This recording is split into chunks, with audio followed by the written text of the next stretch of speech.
Assalamualaikum warahmatullahi wabarakatuh. Di sini saya akan menjelaskan macam-macam perilaku berisiko antara lain.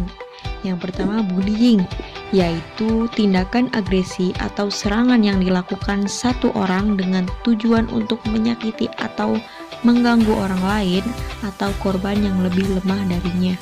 Yang kedua ada kekerasan seksual, yaitu tindakan baik berupa ucapan ataupun perbuatan yang memaksakan si korban tersebut melakukan hubungan seksual yang tidak diinginkan. Yang ketiga ada hubungan seksual. Hubungan seksual yang tidak diperbolehkan antara lain. Yang pertama seks pranikah atau melakukan hubungan di luar pernikahan, gonta-ganti pasangan, terlalu muda, melalui anus, dan transaksional. Yang selanjutnya ada HIV atau AIDS. HIV adalah virus yang menyerang kekebalan tubuh, sedangkan AIDS yaitu sekumpulan gejala dari virus HIV. Yang terakhir ada NAPSA atau singkatan dari narkotika, psikotropika, dan zat aktif.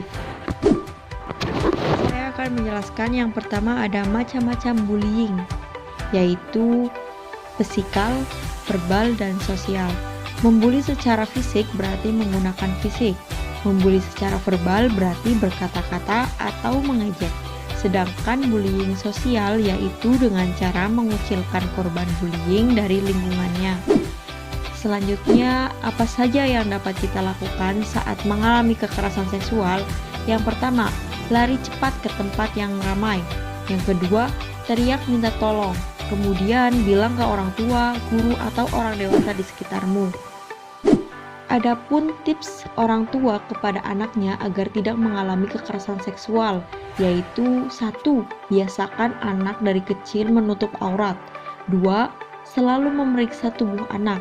3. Jangan membiarkan orang lain atau orang asing menyentuh anak Anda. Selanjutnya, banyak-banyak mengobrol dan mendengarkan si anak. Yang terakhir ada memberitahu anak bahwa ada bagian tubuh yang tidak boleh disentuh dan dilihat sembarangan orang.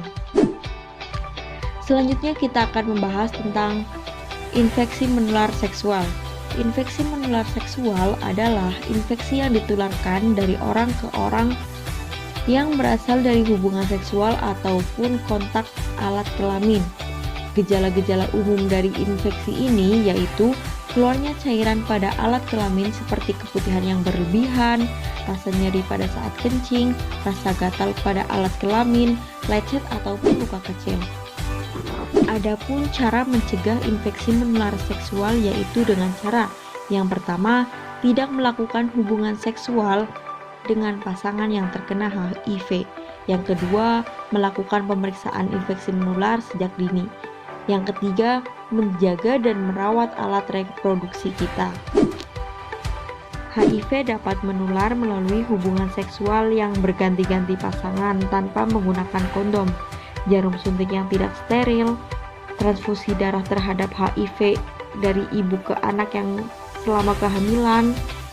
HIV tidak menular melalui gigitan nyamuk, berpelukan atau berciuman, tinggal satu rumah, bersalaman, menggunakan alat makan dan jamban yang sama.